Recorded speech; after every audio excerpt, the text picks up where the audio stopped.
Hello and welcome to Airheads, a not-so-serious look at the serious business of royal rumours, gossip and gowns. I'm Tom. And I'm Maeve.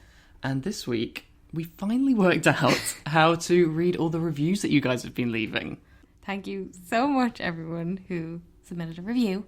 We were really blown away. We noticed that some people were using the reviews to respond to things we had talked about and questions we had asked. So we wanted to try and include those more where we can. We also got a number of 1-star reviews. This is kind of maybe a good moment for us to repeat something that we said in our first episode, because we do have a lot more listeners now. We are not a monarchy fan podcast. We are not monarchists. We didn't want to start a podcast so we could talk about all the great things that the royal family are doing. Yeah, I think we said this before. We were unimpressed with how deferential to the royal family and how precious about the royal family a lot of other podcasts about the royal family were, and we wanted a space where we could take the things they do a little less seriously. So we were hoping that this would be a kind of fun and lighthearted look at all of the stuff that they're up to, and I would hate for anybody to think that we were being nasty or mean-spirited, but I think this really reveals something that's kind of at the core of the Royal Watcher community now, that is really not fun and really not lighthearted, which seems to take any praise of one member or one couple as a criticism of another member or another couple, and that does no one any favours and is absolutely not what we're interested in doing. So we don't want it to seem like we're dumping on anybody, but at the same time we have never said that we are monarchists or fans of the royal family in general. There are members of the royal family we're absolutely not fans of, like Prince Andrew. Interestingly, we got to see all these reviews and learnt all these opinions the same week that the Daily Express published results from a Savanta Comres poll of more than 2,000 adults in the UK on the public opinion of the royal family. Yeah, so it was hooked on Harry and Meghan leaving, and they have broken it down into different age groups. So I thought it was very interesting. They found that just 48% of those aged 18 to 34 agree that the monarchy is good for the UK, while 73% of those aged 55 and over think it is. So there's a clear generational gap there, and that's something that's become so obvious in the last few weeks with all the Harry and Meghan stuff. As well as that, they found that more than half of adults aged 55 and over think Prince Harry made a mistake in stepping down from royal duties, while just like less than a quarter of those aged 18 to 34 think he made a mistake, which really corresponds with, anecdotally what we have found from talking to listeners and in like Facebook groups and other communities about the royal family. And just like people in work who never talk about the royal family being like, what's going on? But it's not the only survey that we had this week. And, we understand your criticism of us not covering the Cambridges enough, so we're going to start with Kate's big questions.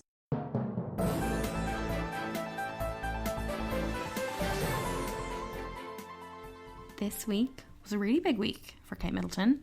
We saw her launching her 5 big questions on the Under 5 survey. So we've heard about Kate's early years initiative a lot over the last few years. It's something she has been focusing on, and we've heard tons about it, how it's a big project that she's working on, and that it was going to be unveiled last year, and then that it was going to be unveiled at the end of last year, and then that it was going to be unveiled this year.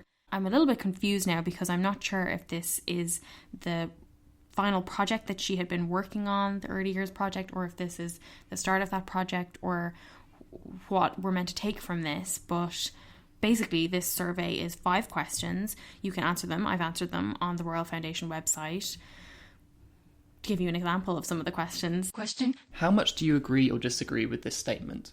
The mental health and well-being of parents and carers has a great impact on the development of their child or children. Question: which of the following is closest to your opinion of what influences how children develop from the start of pregnancy to age 5? A, mostly the traits a child is born with, i.e. nature. B, mostly the experiences of a child in their early years, i.e. nurture. C, both nature and nurture equally. And D, don't know. Question? I don't know. I feel like particularly this nature-nurture question is... well-trod ground. Yeah, I feel like there's more qualified people than me to be answering this question. Question? And I think that could be said for almost all of the questions. Question? Yeah, I was really struck by how simple it is in a way that makes it more accessible to people, you know, who don't have that academic background. But at the same time, it does feel like this is very familiar territory that people a lot more qualified than us have studied and know the answers to already. But the Royal Foundation kind of issued a statement alongside this, and this is very much how the palace seems to be framing the work. They say that the findings will provide vital information for the early years sector and start to give parents and carers the support they need, alongside helping children build resilience to any adversities they might face. It will also help to focus the Duchess of Cambridge's ongoing work with the Royal Foundation to give children across the country the best possible start in leading a healthy and fulfilling life. The launch of the survey follows 8 years of work by the Duchess of Cambridge, in which she has explored how experiences in early childhood often lie at the root of the hardest social challenges the country faces today. I think it is very interesting that this is how the palace is presenting this survey. There's one very obvious question, right, that we've heard from a lot of people and one that we had ourselves. 8 years for 5 questions. This is majorly overblown. Obviously, this isn't 8 years of dedicated focus, not doing anything else. We understand that obviously she's been doing other things in the 8 years and she hasn't spent 8 years working on this one survey. But that is a very strange way to position this. Yeah. And it's the same talking point that's been repeated in every report about this survey and Kate's little mini tour that she did around the UK to promote it. And I think that's a really unfair thing to saddle her with. Yeah. Because at the same time, you know, it is reminding us of how slowly this family moves and that they're not usually as speedy as we've seen them be in the last couple of weeks with the Harry and Meghan stuff. And that you do have to get through all that red tape and all that protocol and all the stuff that we've heard Harry and Meghan didn't want to have to deal with. So it does make me wonder, how does Kate feel about that? Like, does she feel a little bit frustrated that they're saying, you know, this is the product of 8 years of work for her? I would be pissed off if I was her, because I think if you strip away that conversation around it or all the 8 years stuff, you know, this isn't a bad thing. You know, it's asking the country what they think about, you know, children's early development. That's interesting. And we've seen that Kate's work in this area has been built up in tiny steps, and she's kind of developed in her like public speaking and things through that. So I would understand this as another small step and then some kind of big launch, but making this the big launch, I think strips it of its kind of power or any kind of real interest it would have had. And I think as well, one of the big points about this is that as much as Kate wants to give these kind of supports, she can't address what is at the root of all this, which is poverty and cuts to support services by the Conservative government. And, you know, if she can't get into that because she's meant to be neutral and politically neutral as a member of the royal family, then she's really restricted in how much she can actually do. So the idea that they're going to start this nationwide conversation and make these, you know, big progressive changes that will have long-term impact, you know, she's hampered in a sense by her need to be politically neutral. I kind of wish they had just said, Kate's going to be doing a number of events and engagements around this. And they had her, you know, as she's been doing on this tour, going to children's centres, going to science museums to meet with kids, schools, all that kind of stuff. That if she could do those events rather than have this big survey that's been billed as this huge change in the sector, it underscores how limited an impact they can actually have in this area. She's starting a conversation that she's going to be shut out of a lot of because of her position. And she's going to have to censor herself in that conversation. Yeah. But the tour, we saw this starting in Birmingham at the Science Museum. Then she went to Cardiff to the Eli and Carew Children's Centre, and then she visited HMP Send, a women's prison in Surrey. In Cardiff, there was kind of the most newsy moment where she was talking in a children's centre about the loneliness that can accompany being a new mother. You know, I just had George when I was still working with such rescue. So we came up here with George, tiny little baby, and in the middle of Anglesey, and it's so nice, it's so cut off. Didn't have a family around me. He was doing night shifts. Oh my God. So if I had a centre like that. Very hard to hear this coming from Kate and not think of what Meghan said in the Tom Bradby documentary at the end of last year. I know, and it's so great to hear people with such high profiles talking about this, which is an issue that affects, you know, women all over the world. But the response to it was like, it literally reminded me of that BuzzFeed piece that you could do a side-by-side of how critical people were of Meghan for whinging compared to the Telegraph had a piece that was like, thanks to Kate, we can all finally admit how lonely we feel. So, you know, it's just really illustrative of the different treatment that both women receive. And it's a pity because, you know, I want to just be able to say, this is great that Kate is talking about this without also being like, this just reminds us that. Yeah, it's like, if you can say this now, couldn't you have said it a few months ago when it would have really helped the Sussexes? And your early years initiative. Yeah. But it wasn't all deep topics at in Cardiff, because she also met some guinea pigs. So the mystery of Kate and guinea pigs is one that goes back many years. Tom and I are dying to know more about the guinea pigs in the Cambridge family. Marvin the guinea pig. Yeah, who is Marvin? Is he still around? Why haven't we seen Marvin? What kind of guinea pig is he? But also in 2012, Kate revealed her school nickname, which was also the name she passed on to her pet guinea pig at school. Squeak.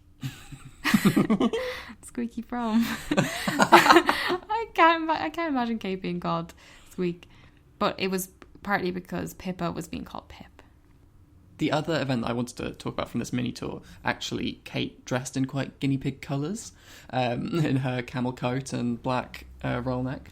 So when she visited Her Majesty's Prison, Send, this was a place that she'd been before in 2015, so she was kind of reconnecting with both current inmates and former inmates who are currently rebuilding their lives outside of prison. So the way it links into early years is that Kate learnt from these women back in 2015 that so many of the things that happened to them, or choices that they had made in their early childhood, had led to them offending. I really thought this was a great event for her to do, because in my mind, when I see Kate kind of talking about children's mental health, I think it's very easy to link it just to kind of posh yummy mummies who are terribly worried about little Hugo not having enough carrot sticks, or, you know, something like that. It's quite easy to dismiss it. And so I think for Kate to be bringing attention to like the extreme consequences of not having that early years support, I was really impressed by. Yeah, it's very different. You know, when you see Kate doing work like this, or work with action on addiction, things that are a lot less sanitized and maybe certain members of the royal household might prefer her to avoid, that shows, you know, this actually is something she really is interested in. It's not just a photo op, it's not just her being a figurehead. Yeah. It is something that really matters to her. And I think it's something that draws a lot of attention to these kind of issues in a way that a picture of Kate and a cute kid doesn't have the same kind of effect. Yeah. And I think it's maybe the closest she can get to kind of not remaining politically neutral. But obviously, there can be no royal event these days without somebody having to accuse someone else of trying to overshadow them. And this was like a pretty spectacular example. So on the same day that Kate was going on her tour, the Sussex Royal Instagram account posted photos, previously unseen photos, of Meghan's visit to the Mayhew Animal Shelter back at the start of the month when she was still in the UK. So these were 2-week-old photos, but a lot of royal reporters, royal fans, the media were jumping on this, saying that Meghan was under fire for trying to overshadow Kate, that she was deliberately trying to rile her relatives, that this was some kind of effort to to step on Kate's news cycle. What do you think? I think if you feel that your work of 8 years can be upstaged by a photo of someone with a dog, you need to reassess what that work is. But also, there's quite a lot of people in the royal family, and if all of them have to be only posting within a certain time slot, it becomes impossible to organise, especially as none of them are talking to each other anymore. Yeah, there's so many people in the royal family, and if each of them requires a 24-hour news cycle to themselves, none of them are ever going to be doing enough work. We need them to be doing enough work that they can be doing multiple things at the same time. You know, we can care about Kate's early years work and Meghan's work with an animal shelter. They're very different. I think if Meghan was posting something to do with early years, that would be a very definite... Or even like if she posted a photo of Archie, You know, we shouldn't expect everyone to only focus on one thing at a time, but that's clearly what people thought we were supposed to do. We also saw the Daily Express's royal correspondent Richard Palmer suggesting that Meghan was attempting to overshadow Prince Charles, because this week he was at Davos for the World Economic Forum. Ahead of his appearance, he revealed his 10-step green initiative.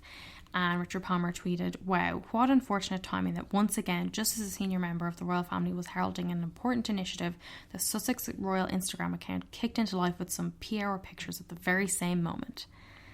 Now, we did hear that Charles was said to be frustrated by this. The Mail on Sunday had a diary piece about how the palace had wanted someone from their side involved in the coordination of diaries and press activities last week, but the request was rejected by the Sussexes, and this rejection hasn't gone down too well with Charles. Yeah, we know that Charles is very sensitive about his time in the spotlight. Again, all three different issues. Yeah. Animals, children, climate change, climate crisis. No overlap there. And actually, it's a really great look for the royal family if they can show that they're working on three very different things at the same time. Because look, we're now talking about conflict within the royal family and their sensitive characters and things like that, instead of talking about the work, which is, you know, what they say they care most about. So what Charles was revealing was this 10-point plan for tackling the climate crisis. He arrived on a private jet. I mean, this is like one of the things people always criticise about Davos, that so many people going arrive by private jet, like the Google Summit. Like, you know, a lot of these events for very wealthy people who travel by private jet to talk about sustainability and the climate emergency. But what I thought made this like so egregious for Charles was that after getting the private jet, he then made such a show of the fact that he drove rather than getting a helicopter to the event in an electric Jaguar. And like, if that wasn't enough, he made sure everybody knew about it by posting on the Clarence House Instagram account all about his electric Jaguar. And on top of that, then you had the Mail like bending over backwards to justify him flying private. They said he was forced to charter a plane as the ministerial jet was out of action. Like, you know, obviously this is going to call to mind the private jet drama around Harry and Meghan last year. And this is, I think, a much more like ridiculous example of him flying to give a speech where he's telling people to reduce their carbon footprint. Yeah. And I mean, Charles has been talking in that way for decades. So it's not, he can't even be accused of not really understanding these things. And obviously I understand that sometimes it's necessary for people in these positions to fly private. I know the royal family are never going to stop completely flying private, but just in this case, it was a real standout, like, what the fuck moment. Yeah. His speech was pretty good, though. He was very direct, and he really kind of issued a challenge to the audience who were there, some of the world's wealthiest people, to think about more than money. Do we want to go down in history as the people who did nothing to bring the world back from the brink in time to restore the balance when we could have done? I don't want to. And just think for a moment, what good is all the extra wealth in the world gained from business as usual if you can do nothing with it except watch it burn in catastrophic conditions? Very strong words. Yeah, he also gave a shout out to Will's Earthshot Prize. And he met Greta Thunberg. This was very exciting. I mean, for us, probably not for Greta. Yeah, there's quite a like nice exchange we learnt about between Greta and Charles. So Greta says, I guess you're very used to this. And Charles says, this has taken many years to get used to. And Greta says, I'm still not used to it. Which is, it's very cute, kind of sad, because obviously, how could she be used to this already? Yeah, she's 17. She just wants to go to school. Yeah. Not have to hang out with 70-year-old princes in Switzerland. But he later called her remarkable. He said she represents one of the main reasons why I've been trying to make all this effort all these years, because I didn't want my children to accuse me of not doing something about this in time. Speaking of Charles's grandchildren, we got a little update. A frankly very creepy update on Prince Louis. So he is absolutely making his early years count. He put in an unexpected appearance at the Natural History Museum with a mystery woman on his arm. That's right. According to the Mail, he spent the day at the Natural History Museum with his nanny and was spotted admiring the dinosaurs whilst holding her hand. And he was also wearing Nike trainers. Yeah, very cool. Very cool. Grazia had a piece this week that was talking about how Harry and Meghan's departure could affect the Cambridges in particular, which I thought was quite an interesting way of looking at it. We've kind of mentioned before that, is this going to set some kind of precedent? Is that why there was such a big that furore? Seemed to be from the Sussexes side. They were emphasising that this wasn't just for Harry, it was sort of to offer a blueprint for future spares in years to come. And I thought this was an angle that we hadn't heard yet. So according to a royal source, Kate is concerned that Harry's rebellion might set a precedent for her children and influence them to follow his lead. So the source said, Kate would want to support them in anything they do, but after seeing William's reaction to Harry and Meghan's news, it is clear that this one thing can lead to major trouble, and it's something he would struggle to support. They seem to make this particularly about George and what would happen if George were to decide to step back from his duties. But it does also affect Charlotte and Louis, obviously. And they continued that after seeing William's reaction to the news, it's clear to her that a repeat is something he couldn't support. It will be on her mind for years. Would William stand by his children whatever they choose? Or is her family's happiness at risk too? Which is a bit dramatic. But it's a bit dramatic. And I mean, it's kind of sad that this is going to be on her mind for years. You'd think she could have a conversation with Will about it. But I guess feelings run very deep on this particular subject. I know, and like she must be aware that in 20 years the monarchy is going to have even less of an influence than it does now, and there's probably going to be less of an interest on Louis and Charlotte's behalf to be full-time working members of the royal family. It would be totally normal if they wanted to try to do something like Harry. Yeah. But clearly, from this source's point of view, William is not going to be happy about that. We did see Kate, Will and Harry all out this week at Buckingham Palace, but at different times. So during the day, Harry attended some private meetings with individuals who were in town to attend this big UK-Africa investment summit. Amongst these little informal private meetings, he met with Boris Johnson, apparently at Boris's request. And the photos from it are so good. Harry just looks like, I am so unimpressed and I'm not playing your goofy buffoon game. And I can't wait to get the hell out of here. Yeah. Just that one picture of Boris with his arms outstretched, like almost as if he's going to give Harry a hug. Yeah. And Harry, like, sort of scrunching his mouth up, like, oh my God, get me out of here. I mean, Boris literally looks like he's doing an impression of a plane that is delighted to crash. So read into that what you will. This does seem like an event, the UK-Africa Investment Summit, that Harry should be steering clear of in the future. There was £2 billion worth of investment agreed on at this meeting, and 90% of it was in fossil fuels. Curious, given Will's new focus on the environment. But it wasn't all hard business and deals on oil. There was glamour as well. So this was the first evening reception that Kate and Will were hosting themselves. So a big gig for them.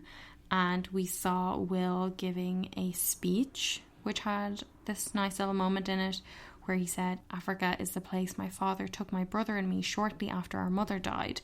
And when deciding where best to propose to Catherine, I could think of no more fitting place than Kenya to get down on one knee. But the main thing for Tom and I was Kate's sparkly red dress. Oh yeah, so cool. Yeah, she looked amazing. It was her first time wearing needle and thread, which I'm so surprised by. Definitely a brand I could see her wearing a lot in future. Thought it was interesting that she was wearing red, such a kind of look at me colour. Obviously the message here was like business as usual, we shall continue. And as well as that, they obviously wanted to fill the gap left by Harry and Meghan, because suddenly we've got Prince Edward and Sophie Wessex sort of shoved into the spotlight. This is so interesting, like this positioning. So we saw Sophie also in a bright red dress. The group pictures of them all, Kate and Sophie stand out so much. It's very obvious that Sophie is being repositioned here as somebody who's going to be doing a lot more and stepping up. And I think it's a very strange choice. So we had a source in The Sun saying Sophie's a long-term favourite of the Queen and has been singled out as a person the palace would like to help ease the burden. Like, Sophie is 55. She's married to the Queen's youngest son, who I feel like 75% of the country doesn't even know exists, let alone could even name him. You've got the heir, you've got the spare, who everyone hates, you've got Anne, and then you've got who else? The forgotten one. I would be stunned if you stop someone in the street and ask them if they could name the Queen's fourth child. They probably wouldn't even know she has a fourth child. They'd be like, is that Anne? Let alone Sophie. I mean, I know she does great work, and I'm not trying to denigrate her work, but, good luck with that. Yeah, they've got a lot of work to do to try and kind of position them as of the same kind of popularity and stature as Harry and Meghan had. Especially if trying to appeal to a younger, more diverse audience, because that's not the person who's going to do that for you. Also, how could you possibly replace a duke and duchess with an earl and a countess? In terms of possible pairings, though, we did hear in the Sunday Times that Charles and Will are apparently making contingency plans for Harry and Meghan to return to the UK. This story made me quite angry. Yeah. So, sources in the royal household told the paper that Charles and Will have been reaching out to Harry and Meghan to say if they wanted to return to the UK full time, they could do so without having to resume their official royal duties. So this is all about, concerns around the paparazzi and the media scrutiny in Canada. But the source says the palace are very worried about the Sussexes because they are vulnerable outside the embrace of the family. I mean, some embrace that is, as we have seen in the last few weeks. But anyway, a few years even. You see the way it has disintegrated over there in the last few days. What is happening is that they are being told that there is love and affection on standby. So they're talking about how they could come back to Frogmore, they could go to Sandringham. There are a couple of places where they could come back for a period of rehabilitation and rest. This is a looking ahead thing. There's no timeline here, but everybody agrees that this is a fragile couple. Nobody is going to say no, they can't come back. We've talked before about this word fragile. It does seem to be a bit of a go-to word from Will and Charles when discussing mental health. It's so aggravating that after they made that big fuss with the statement about how they were shocked over the bullying claims against Will and because they're so passionate about mental health, that they would then use this language that really stinks of gaslighting. Oh, yeah. It's, like you said, infuriating to see this reframed in this way, because what this sounds like to me, with them reaching out to Harry and Meghan to say, like, do you want to come back? Do you want to come back? It sounds more like they may have realised what they've lost now. Everyone's tempers have kind of simmered down a little bit, and maybe they, like us, think that Sophie and Edward aren't going to cut it. But to frame it as they are fragile, they're too weak, they can't handle life outside the royal family when they've only been gone. What, a week? Not even a week in Harry's case. Yeah. It's just a really ugly move, I think, and I really hope they soon retire this word fragile, because it's so loaded. Yeah. And it carries so much judgment, especially after an exclusive in The Sun this week from Dan Wootton about how Prince William and Harry have ended their 2-year feud. So this was like this big story which didn't really get like picked up I didn't really see it running very much, but he had a senior royal source saying that the two of them have spent time together privately away from the official Sandringham summit, working on their relationship and discussing their future. It has been groundbreaking in terms of saving their bond as brothers and has been totally driven by them. So I mentioned that Kate and Meghan joined in with some of the talks, but they decided to cut out all the toxic people stirring around them to deal with each other man to man as brothers. Man to man. Given that Harry is now permanently moving away, there was a realisation if they didn't sort things out now, they never would. And they say the family warmth is back, and that it's fair to say the past week has brought William and Harry back together, but the relationship with Charles and Camilla is far more complicated and complex. There remains a real lack of trust there, and it's going to take some time to resolve. I just think it's so interesting that when we started this podcast, it was absolutely nowhere near the mainstream view that there was any problem between Will and Harry.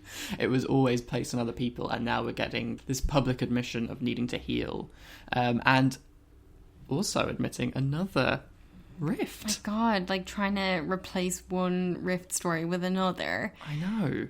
I mean, you've probably all seen it by now, but Tom and I were shaken by a video this week. Well, actually, when I saw it, I didn't really think that much about it, but after talking to you about it, I am now concerned, because we saw Camilla Parker Bowles on an engagement at Prospect Hospice in Swindon this week. She was celebrating the 40th anniversary of the hospice, and we got a little clip of a reporter asking Camilla, will you miss Harry and Meghan? There's a sort of awkward pause, a bit of a smirk, and she just says, of course. You kind of have to watch it to see the pause and the facial expression, because it is hard to read. So some people were suggesting that, you know, what I thought was that she was just caught out by this question, that she thought it was kind of a rude question.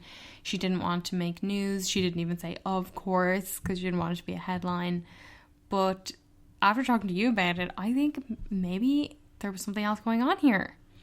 Yeah, I mean, especially accompanying this story about there being like a coldness between Charles, Camilla and Harry and Meghan. That kind of compounded it a bit for me. I was really sad to see this, because I always have like Camilla as my go-to for someone who's like not involved in a lot of the bullshit, because I feel like she doesn't care. She's too lazy to want to get involved in most things. So it was not nice for me to have that disrupted. But I did feel like she was being shady. It to me rang true with what we're learning about this coldness. But I guess at the same time, if you believe that there is a coldness between Charles and Camilla and Harry and Meghan, do you believe that the feud between Harry and William is over, as this source says? I mean, even if there was some kind of accord reached, if there was some kind of like laugh and brotherly pat on the shoulder as they left, for then Will to turn around and describe them as fragile with his dad, that's going to undo so much work that they possibly did. So, no, I don't think that this is all healed.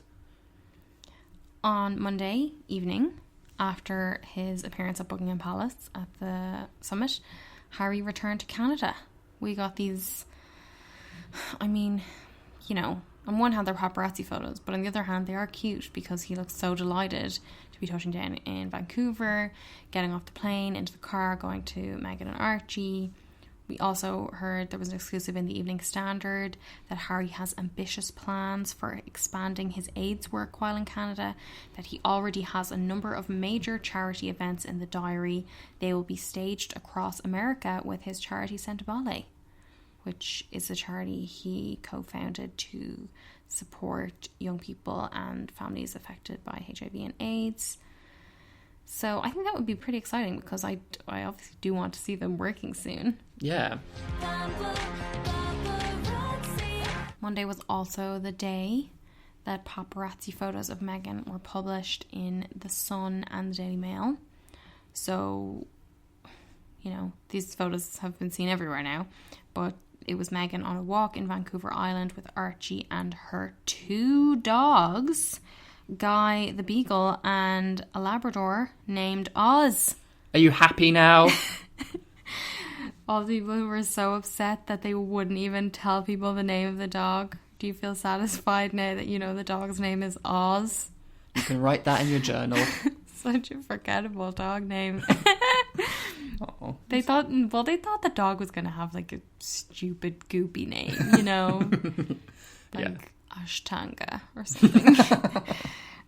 But people got really worked up over these photos, assuming that because Meghan has such a big smile on her face that she obviously staged these pictures herself. To me, I think she, as in most things, was damned if she doesn't, damned if she doesn't.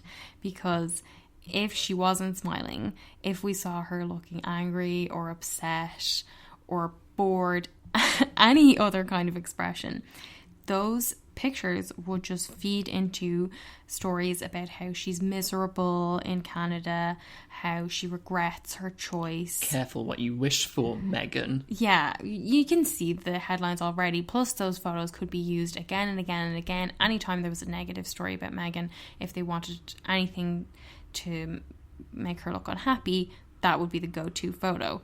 But because she's smiling, the narrative instead is that she's happy with her choice. She's happy with Archie. But she's probably faking it. She's probably faking it.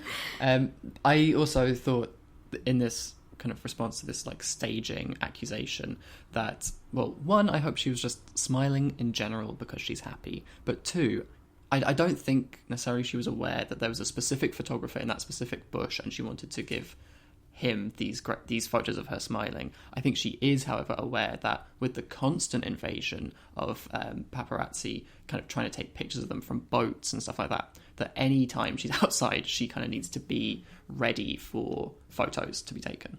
Absolutely. And I hated seeing these pictures on the Sun with the headline, "The Joy of Sussex." Yeah, that's like play on the joy of sex, like sleazy, way too sleazy. And you know, as well as that, there was people just had like a free-for-all on how she was holding the baby sling, all of that stuff. People love to absolutely tear apart every aspect of like other women in public's parenting styles. And again, it just reminded me of how different Meghan is treated and how her parenting is so criticised and she's so othered. So, like, just steer well clear of mum's net, as you should do anyway. Because you'll probably bump into David Cameron. But on Tuesday, Harry and Meghan's lawyers, Shillings, issued a legal warning over the photos to a number of unnamed media outlets. We heard in the Telegraph a royal source saying after weeks of being stalked, their house surrounded erratic car chases and photos taken into the house from photographers patrolling on boats, this is the final straw. They said the photographer had been hiding in the bushes taking the pictures of Meghan, and that the photos were published with no consideration of how they were obtained.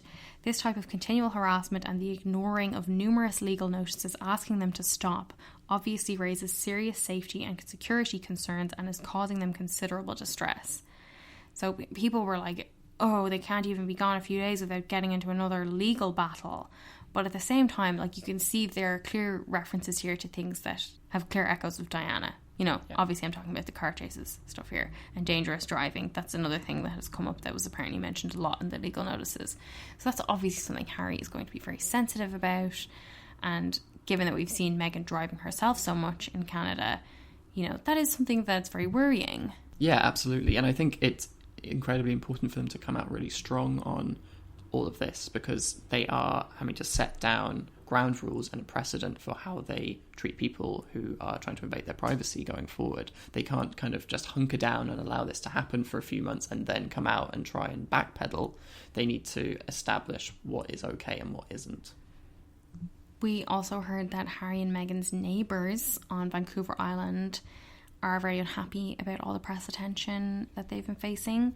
One of them told AFP, "We don't like it. Leave them in peace." And some of the businesses that Harry and Meghan have visited have declined interview requests. There was a quote from a woman called Laurie Kelly who said, "It's not Canadian," We're all about giving people space, the freedom to live, enjoy our beautiful country.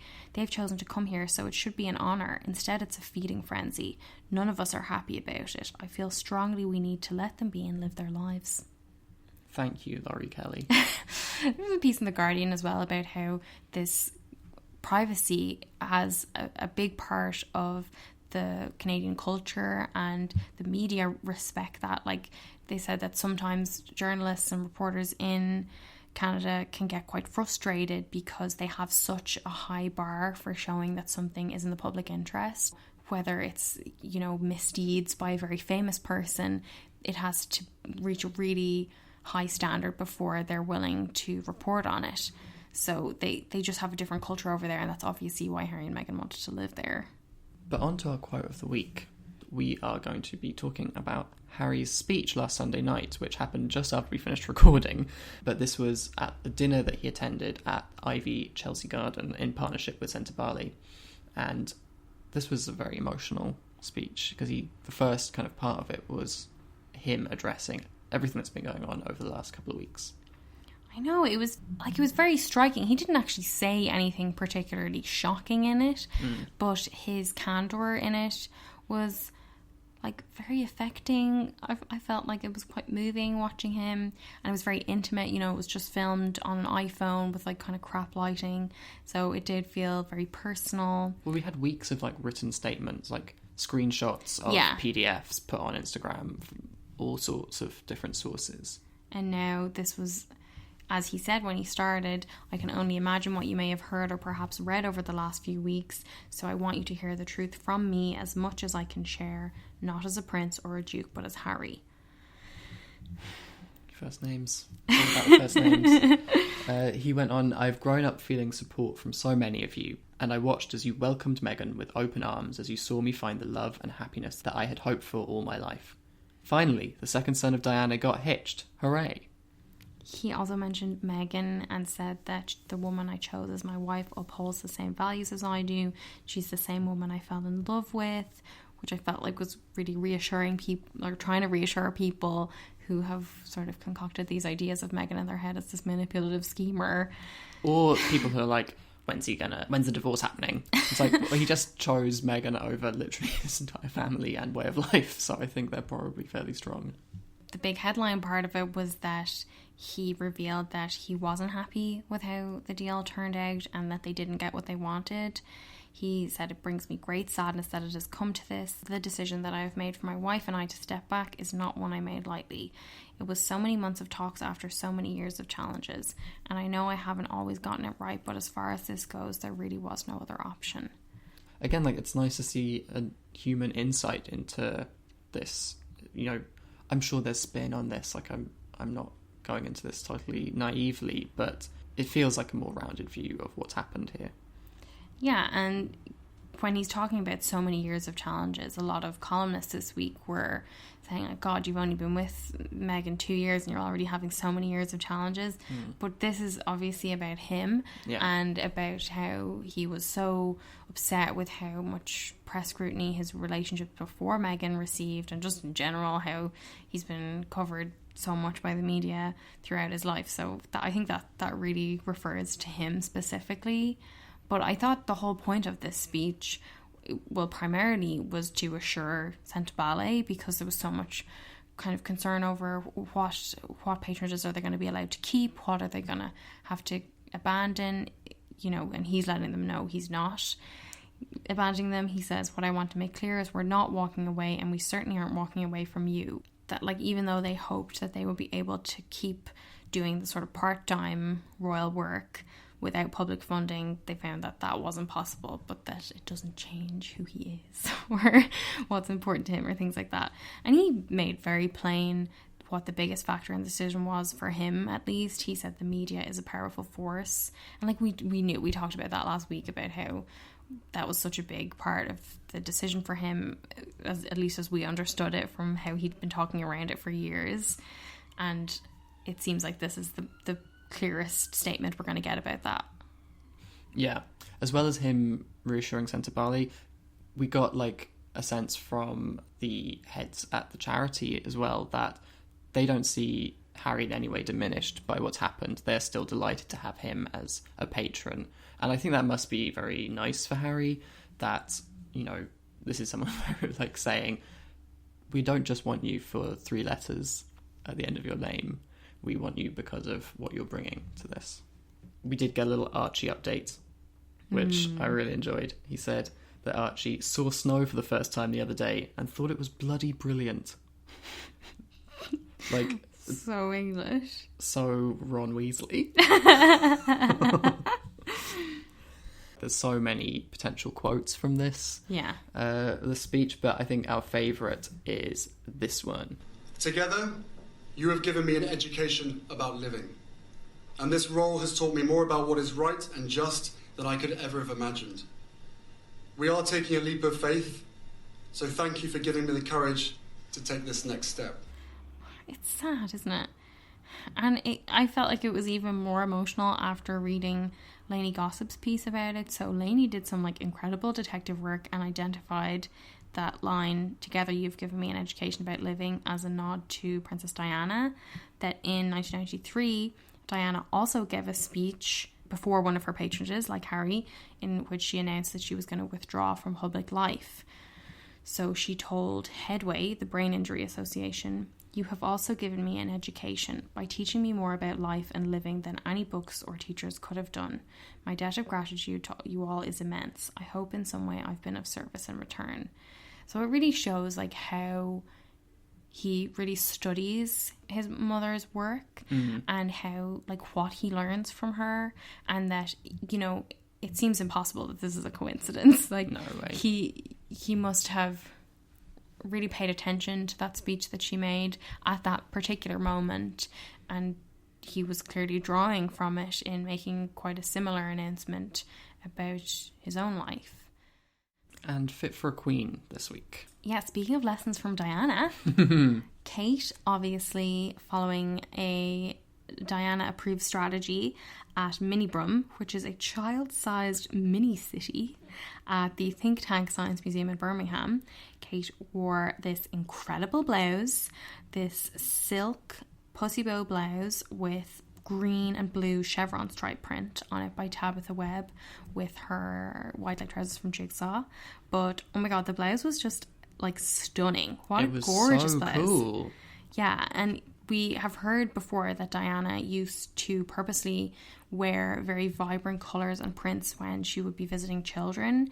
The designer Vidal Sassoon, who had made lots of clothes for Diana, said that she would keep wearing dresses and pieces that she had been criticised for. You know, the people had said were too gaudy or too bright because children loved them so much, and that they would clamour around her and that they would then feel more relaxed in her presence. That, like, you can't go to those kind of events in, like, a really stuffy, formal suit or something. And obviously Kate knows that. And as well as that, like, you know, it looked amazing. Exactly. I mean, I was going to say, like, there was nothing kind of gaudy or nothing really to criticise about this particular outfit. It was very cool, I thought. I know, and she can really, like, carry quite a strong print, which, you know, is a rare skill. Hopefully she keeps it up. Keep squeaking. What about first in line, Tom? Who is first in line for you? For me, it's Harry, for all the reasons that we just gave when we were talking about his speech. I think that he's been very brave. I think he's shown a great deal of thought in how he's kind of tried to convey this message personally to Centre Barley, but also to, like, everyone in the country. Yeah, and I think, you know, it was sad seeing him leaving before that reception at Buckingham Palace that Harry and Meghan were supposed to attend with Kate and Will before all this happened. The message was so clearly business as usual at that, and I don't know if that's the right message. You know, maybe it is for right now, but it makes you think of how if they're just emphasising sameness and reminding everybody that there is no room for progression in this institution, you wonder how it's ever going to survive if it won't adapt for a modern world. Especially if they're saying that, you know, even star players can just be replaced by this endless rank of grey people that they have behind them. But I think Harry making that speech, that really did feel like a farewell speech, even if he was saying, you know, we're not walking away. it did have like all the emotional weight of that kind of a speech. I thought that was very powerful, and as well, I'm so glad to hear that we've hopefully got some upcoming events with Santa Ballet coming up, so I'm excited to see that. But mainly this week, we've got a lot more Kate and Will. So Will and Kate will be attending the UK Holocaust Memorial Day commemorative ceremony on Monday, today, in Westminster. Then on Tuesday, we've got Kate Gets Creative, some kind of arts workshop at the National Portrait Gallery's hospital programme at Evelina London Children's Hospital. I'm so excited to see what she makes, because I love that painting of a snail that she did. So Kate is patient of both of these, so she's really got to bring her A game for this. And then on Sunday, we have the BAFTAs, so I hope we can figure out some way of covering that in our episode next week, because I love seeing Kate and Will at the BAFTAs. So, like, I always love seeing, like, the royals interact with, like, proper celebrities. But speaking of celebrities, I have a suspicion that, so today, Monday, Mayhew are launching a new campaign called Stay Inseparable, which will have a short film featuring what they describe as some special famous supporters. And I feel like that's got to include Meghan. That's why she was there, right? Surely. She didn't go along just to muck out some kennels, I don't think. Well, I really hope we see her part of that. You should check it out. It'll be on themayhew.org as soon as this is live. And if you do see it and you see her on it, then let us know what you thought. You can leave us a 5-star review, which we will now be able to read, and let us know what you thought.